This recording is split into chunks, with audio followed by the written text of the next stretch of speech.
a sound or you'll wake them in the deepest part of the ancient forest.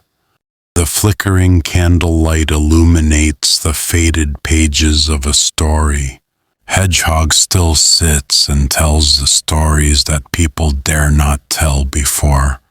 The Cloud-Spinner'S Daughter. Prologue, The Two Skies. The world below was a memory, a cautionary tale of rotten ruin.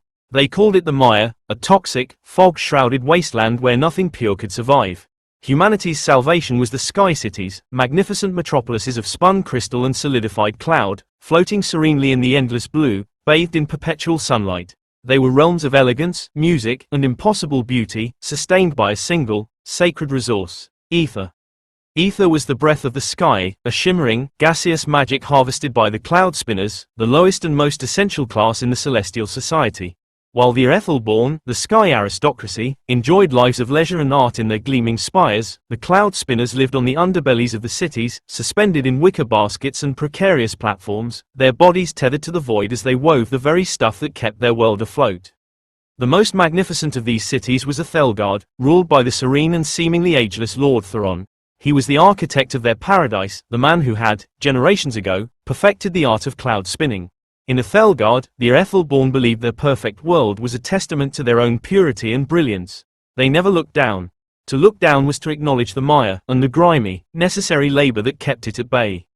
But paradise has a price, and it is always paid by those in the shadows. Chapter 1, The Underspinner. Lysander was a cloud spinner, 16 years old with lungs that ached from the thin, cold air and fingers permanently calloused from the ether threads. His world was a narrow platform of weathered wood, swinging gently in the high-altitude winds, beneath the glittering foundations of Aethelgard. From his perch, he could see the endless cloudscape below, a roiling sea of white that hid the terrible mire. Above him, through the faintly translucent floor of the city, he could see the silhouettes of the Aethel-born as they danced in their sun-drenched gardens. His job, like his father's before him, was to mend the city's soul. The ether that held Aethelgard aloft was not static. It frayed and dissipated, requiring constant reweaving. He would plunge his long, silver-threaded hooks into the city's underside, pulling forth wisps of fading magic and spinning new strands from the raw ether that drifted past on the jet streams. It was delicate, dangerous work. A single misstep, a snapped tether, and he would join the silent, falling figures he sometimes saw tumbling into the abyss, spinners who had outlived their usefulness or failed in their duty. His only comfort was his sister, Elara. At 10 years old, she was too young to spin, but she had a gift that made her both precious and an object of fear among the underspinners. Elara was a still watcher. She could lie on her stomach at the edge of their platform, peer into the cloud sea below, and see things. Not the mire, but echoes of the old world, green hills, flowing rivers, the skeletons of great cities being slowly consumed by the toxic fog. The Aethel-born called these visions Mire-madness, a disease of the mind that came from looking down for too long. But to the spinners, Elara's visions were a secret history, a ghost of a world they had been taught to despise. "I saw a tree today, Lys," she whispered one evening as the sky turned to violet and the stars began to prick the darkness. "A real one. It had leaves that rustled. And there was a bird. It was red." "Hush, Elara," Lysander said, his voice gentle but firm. "Don't let the foreman hear you talk like that. They'll say you're tainted." He handed her a meager portion of cloud paste, their bland, nutrient-rich food. "Those things are gone. They're just phantoms." "But what if they're not?" she insisted, her large, grey eyes earnest. "What if the mire is the phantom? What if we're the ones who are lost?" Lysander didn't answer. He looked up at the glowing underbelly of the city, where the laughter of a party drifted down, thin and mocking. He loved his sister's dreams, but he lived in the real world, a world of tethers and quotas, where dreams were a luxury that could get you killed. Chapter 2, The Fraying Edge. The first sign of the rot was subtle. A section of the Promenade of Dreams, a famous crystal walkway in the upper city, developed a hairline crack. The Aethel-born treated it as a curiosity, a minor flaw in their perfect duel. But for the underspinners, it was a catastrophe. The ether in that sector was decaying at an accelerated rate, refusing to hold new threads. Spinners working there returned to their platforms coughing, their skin pale, their eyes haunted. They whispered of a grey lung, a sickness that came from weaving rotten ether. Lord Theron's decree came down from on high. The sector must be repaired, at any cost. The quota for ether threads was doubled. Lysander's father, a master spinner, was assigned to the worst of the fraying zone. For 3 days, he worked without rest, his hands moving tirelessly as he tried to reinforce the disintegrating magic. On the fourth day, a gust of wind caught him off balance. His primary tether, strained and old, snapped. Lysander, working on a nearby platform, watched in horror as his father grabbed for a secondary line, his fingers closing around a strand of newly spun ether. But the thread, tainted by the decay, dissolved in his grip like smoke. His father did not scream. He just looked at Lysander, his eyes filled with a profound sadness, and then he fell, swallowed by the clouds without a sound. The foreman's report was clinical. Tether failure. User error. There was no mourning in Aethelgard for a lost spinner. They were simply replaced. That night, huddled on their platform with a weeping Elara, Lysander's grief curdled into a cold, hard rage. He looked at his sister, who saw the beauty of a lost world, and he thought of his father, who had died for a lie. He made a vow. He would find out what was truly happening to the ether. He would uncover the rot at the heart of their perfect sky. Chapter 3, The Sun-Kissed and the Shadow. His investigation led him to the one place a spinner was never allowed, the upper city.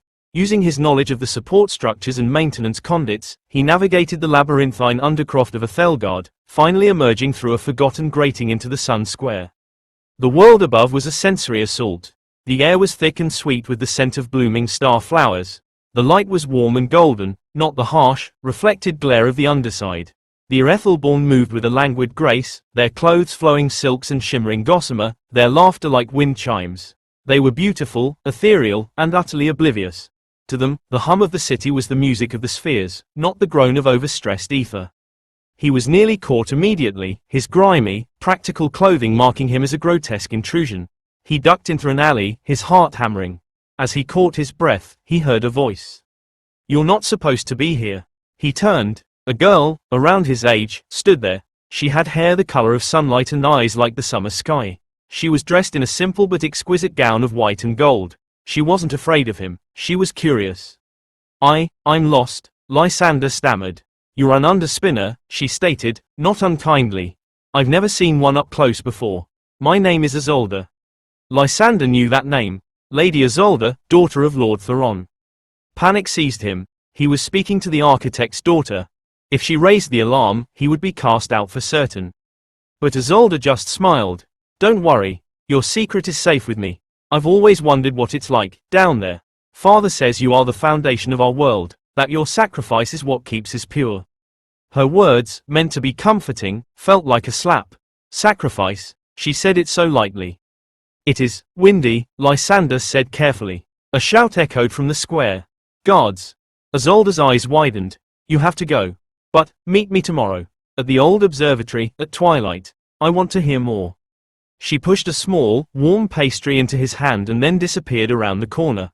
Lysander stared at the food, a delicacy he had only ever heard of in stories. It smelled of butter and honey. It smelled like a world he could never have. Chapter 4, The Heart of the Storm. The clandestine meetings continued. Lysander, driven by his need for answers, and Isolde, driven by a sheltered girl's thirst for something real, formed a fragile alliance. He told her of the failing ether, the grey lung, his father's death. She, in turn, revealed her own gilded cage, a life of suffocating etiquette and predetermined destiny. "My father says the Mire poisoned the old world because humanity was flawed, greedy," she said one evening in the dusty silence of the observatory. "He says Aethelgard is a rebirth, a society built on perfect order." "And the spinners?" Lysander asked. "Are we part of that perfect order, or are we the flaw you hide beneath the floorboards?" Isolde had no answer. Their investigation led him to the heart of Aethelgard, the Ethereum, the temple-like structure where raw ether was processed before being distributed to the spinners. Isolde, using her status, gained him entry. What they found there was not a place of pure, celestial magic. It was a refinery. Great, groaning machines siphoned in the raw ether, but they didn't just purify it. They filtered it. And what they filtered out was a thick, black, viscous substance that dripped into massive crystal vats, glowing with a sickly purple light. The air hummed with a malevolent energy that made Lysander's teeth ache. "What is that?" Isolde whispered, her face pale. Before Lysander could answer, Lord Theron himself stepped from the shadows. He was not serene now. His face was a mask of cold fury.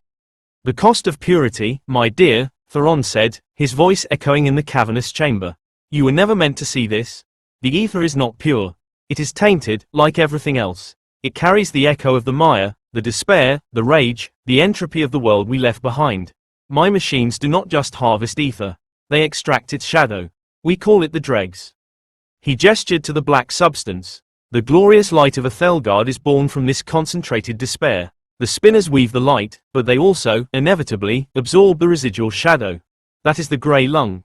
That is what killed your father, boy. Not afraid tether. The truth. Lysander felt the world tilt. Their entire world, their paradise, was a lie built on a foundation of poison. And the dregs? Isolde asked, her voice trembling. What do you do with it? A terrible, cold smile touched Theron's lips. We give it back. The machines require a counterbalance to function. So, we pump the concentrated despair back down, into the mire. The truth crashed over Lysander. The mire wasn't the cause of their exile, it was the result.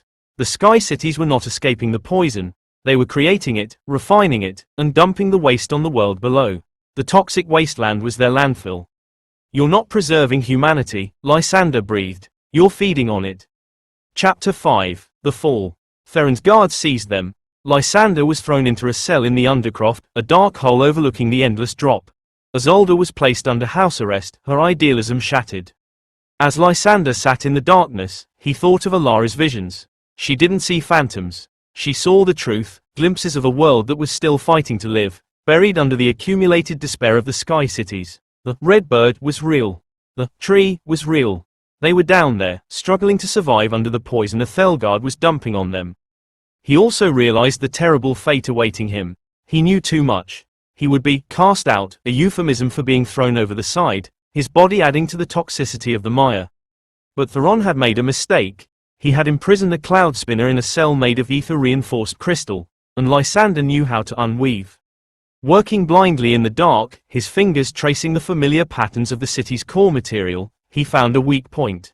A place where the ether was thin, stretched over a structural flaw. He pushed, not with strength, but with understanding, manipulating the threads as his father had taught him. With a sound like cracking ice, a section of the wall gave way. He was free, but still trapped in the underbelly of the city. He had one goal, find Elara and get to the Ethereum. He had a desperate, half-formed plan. If the dregs were being pumped down, perhaps they could be reversed. Perhaps they could give it back. He found Elara on their platform, terrified but unharmed. Together, they navigated the service tunnels back to the Ethereum. They found Isolde there, waiting for them. She had a key and a resolve forged in betrayal. I can't live in a paradise built on this, she said, her voice steady. What do we do? Lysander pointed to the central control console for the dregs pumps. We turn it off, and then we open the floodgates. It was a gamble that would likely destroy them all. Releasing the accumulated dregs into Aethelgard would be like injecting a pure body with a lethal dose of concentrated cancer. But it was the only way to stop the cycle. As Isolde worked the controls, alarms blared across the city. The great pumps ground to a halt. Then, with a shudder that ran through the very bones of Aethelgard, Lysander and Elara used their combined understanding of ether, his from weaving, hers from seeing its true nature, to wrench open the primary containment vats. A tidal wave of black, psychic despair erupted from the Ethereum. It was not a physical substance, but a wave of pure negation.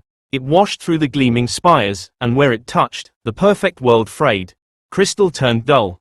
Laughter turned to screams of terror as the Aethel-born were confronted with the hidden cost of their lives. The city itself began to groan, its sustaining magic corrupted at the source. Lysander, Elara, and Isolde stood together as the wave hit them. For Lysander, it was the crushing weight of every spinner's lost life. For Elara, it was the agony of the poisoned world below.